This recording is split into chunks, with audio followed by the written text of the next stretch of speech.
अभ्यास 72। महोदय, हमारे देश में बहुत से बड़े बड़े कारखाने हैं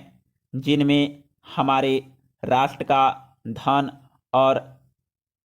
रुपया पैसा लगा है, लेकिन उत्पादन के स्वरूप जो परिणाम हमको आना चाहिए था वह परिणाम नहीं मिला और उसके विपरीत हमें बराबर हानि ही उठानी पड़ रही है। इसी प्रकार से अगर व्यक्तिगत क्षेत्र में धन लगाने को मना कर दिया जाए तो व्यक्तिगत क्षेत्र में भी इस तरह से धन लगाने के लिए एक प्रकार से मनाही कर दी जाए या इस प्रकार के कानून बना दिए जाएं जिससे व्यक्ति विशेष उस उद्योग के क्षेत्र में आगे आए, नहीं तो मैं समझता हूँ हमारा देश बहुत बड़ी गलती करेगा। इस बिल के विषय में जब कुछ सोच विचार किया जा रहा था तब बहुत से दूसरे देशों के कानून इस संबंध में बनाए गए।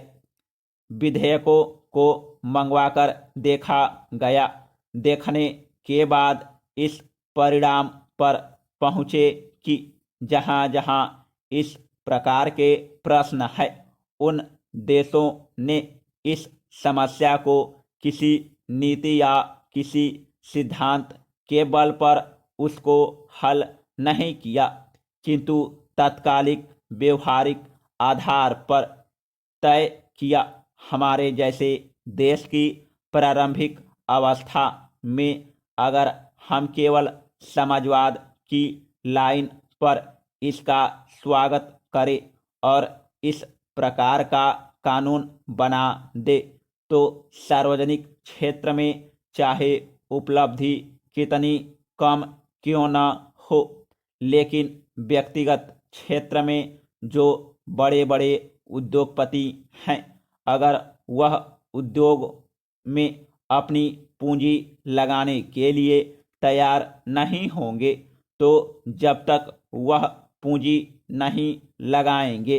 तब तक बाजार में प्रतिस्पर्धा नहीं होगी और इस प्रकार से कानून का आशय पूरे का पूरा नष्ट हो जाएगा। तो इन तीनों के बीच का मध्यम वर्ग अपनाया गया और इस परिणाम पर पहुंचा गया कि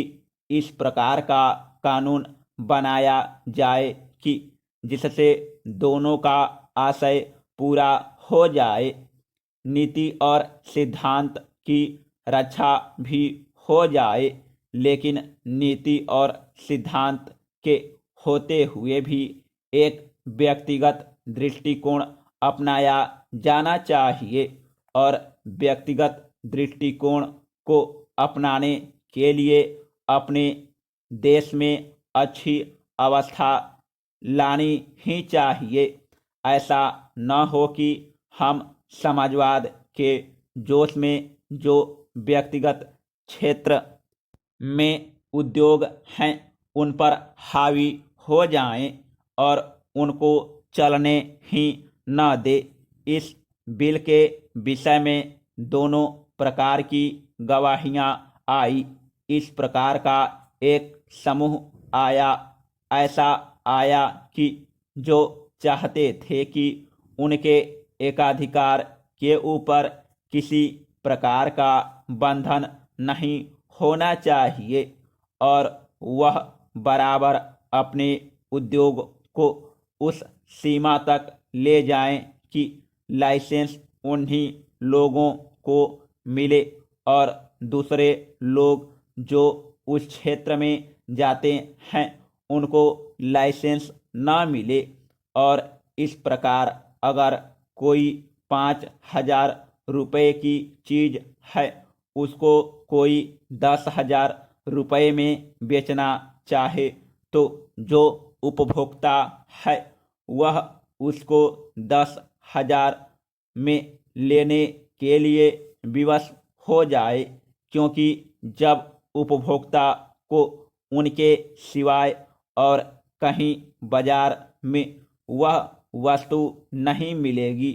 तो वह उसको उस दाम पर खरीदने के को विवश हो जाएगा। गरीब जनता के लिए यह भी मुमकिन नहीं है कि वह ऊंचे दाम पर अनाज खरीदे। समाप्त।